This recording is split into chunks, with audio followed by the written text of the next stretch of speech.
Army chief اس سال نومبر میں retire ہو رہے ہیں، کیا ان کی مدت میعاد میں توسیع کی جانی چاہیے؟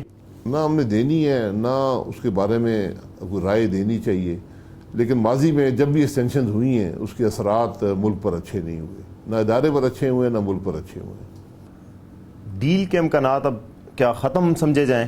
ڈیل کیا ہے یار؟ ڈیل کیا ہوتی ہے؟ مجھے کو بتا دے کیا ڈیل ہے؟ آپ اپنے ملک کے اندر ڈیلیں کرتے ہیں، ڈیلوں سے ملک یہاں پہنچا ہے۔ ڈیلیں کس چیز کے لیے؟ کچھ لو اور کچھ دو ہوتا ہے نا کہ آپ نہیں، کے اوپر ہم کیا دے سکتے ہیں؟ منہ بند کرنے ملک تباہی کے راستے پر جاتا ہے۔ جب ملک میں آپ اپوزیشن کی آواز کو دباتے ہیں ملک تباہی کی طرف جاتا ہے، اس بات کو یاد رکھیں۔ تو ہماری طرف سے کوئی ڈیل نہیں ہے، معذرت سے۔ اور ابھی ایک ایشو چل رہا ہے پارلیمنٹ میں ملٹری کورٹس کی توسیع کا، اس حوالے سے آپ کا کیا موقف ہے؟ جی، ہر ایشو جو ہوتا ہے اس کو پارلیمنٹ میں ڈیبیٹ کرنی پڑتی ہے۔ یہ ایک اچھا قانون نہیں ہے، ایک کالا قانون ہے، لیکن اس کی ایک ضرورت تھی۔ ہماری حکومت نے اس کو لے کر آئی تھی، اسمبلی میں لائی، پاس کروایا، ایک ایکسٹینشن بھی ہوئی۔ اس کے اندر اسی لیے سنسیٹ کلاز ڈالی گئی تھی کہ ایک مدت کے بعد، شاید وہ 2 یا 3 سال کی مدت تھی، ختم ہو جاتا۔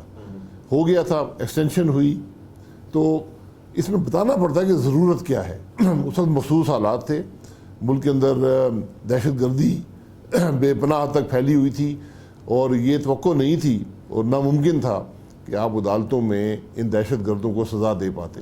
آپ کے خیال میں وہ ضرورت اس وقت تھی، اور اب جو آپ کی باتوں سے لگ رہا ہے کہ اب شاید ضرورت نہیں رہی؟ نہیں، بتانا پڑتا ہے نا کہ کیا ضرورت ہے، آج کیا ضرورت ہے، کیونکہ دہشت گردی تو کنٹرول ہو گئی۔ تو اب آپ نارمل کورٹ سے کر سکیں گے یا نہیں کر سکیں گے یہ بتا دیں تو اس سے فیصلہ ہو جائے گا۔ مریم نواز صاحبہ کی تعیناتی تو ابھی ہوئی ہے، لیکن ابھی تک وہ خاموش ہیں، پبلک میٹنگز میں خطاب نہیں کر رہی ہیں، لوگوں کے سامنے نہیں آئی ہیں، کوئی انٹرویو بھی نہیں دیا، تو کیا ان کی خاموشی کسی ڈیل کی وجہ سے ہے؟ دیکھیں، یہ سیاست سرکس نہیں ہوتی کہ آپ ہر روز ایک تماشا لگائیں گے۔ جب وہ بات کرتی تھیں تو کہتے تھے بات کیوں کرتی ہیں، جب الیکشن ہو گیا اس کے بعد پارلیمانی پارٹی موجود ہے، وہ کام کرتی ہے، وہ ایشو پر بات کرتی ہے، تو جب ضرورت پڑے گی وہ بات کریں گی۔ چلیں جی۔